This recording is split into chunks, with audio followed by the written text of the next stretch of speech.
হায় রে মা, আমার মুরগির কি হলো, এক্ষুনি দেখে গেলাম ভালো। হায় রে, এক্ষুনি ডাক্তারের কাছে নিয়ে যেতে হবে এক্ষুনি। এই চল ডাক্তার সাহেব। ডাক্তার সাহেব, ডাক্তার সাহেব, ডাক্তার সাহেব, ডাক্তার সাহেব, ভিতরে আছেন? ড্যাডি কেউ দেখা করতে এসেছে। আমি চেম্বারে আছি, আসতে পারে।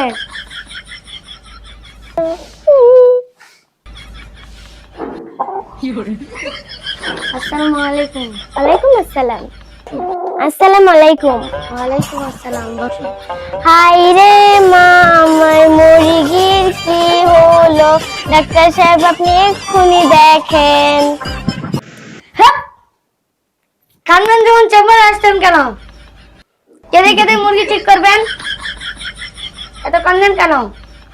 মুরগি যখন ঠিক করবেন তাহলে বাসায় ঠিক করবেন, চেম্বারে কেন আনছেন?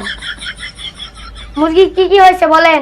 ডাক্তার সাহেব, মুরগির পায়খানা খায় না, জিন ধরে থাকে। আচ্ছা আচ্ছা, বসেন, আবার চেক আপ করতে হবে মুরগির জ্বর আছে কিনা। বসেন।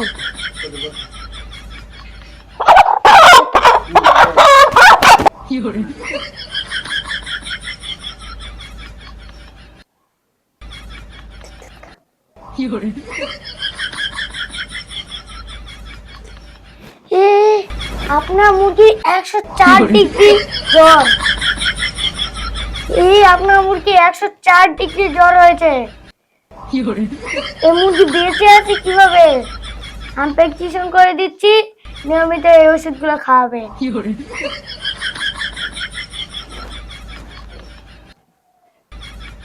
প্রেসক্রিপশন করে দিচ্ছি, এই ওষুধগুলো নিয়মিত খাওয়াবে।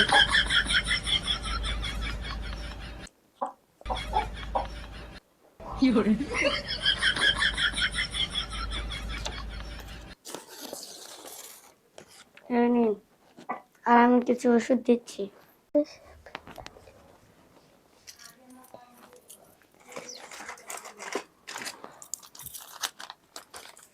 এই নিন।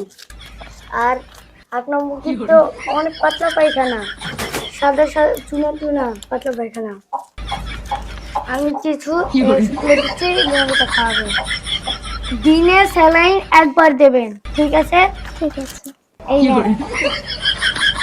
আপনার ভিজিট কত হয়েছে? বেশি না, 66 টাকা একটা মুরগি। ও আচ্ছা, এই নেন। কিন্তু 500 টাকা। 500 টাকাই রাখেন আপাতত, মুরগি ভালো হলে 100 টাকা দিব। তো ডাক্তার সাহেব, মুরগি ভালো হবে তো? 100% মুরগি ভালো হবে। যদি মুরগি না ভালো হয় তাহলে টাকা ফেরত দেবো। ঠিক আছে, তাহলে আসি।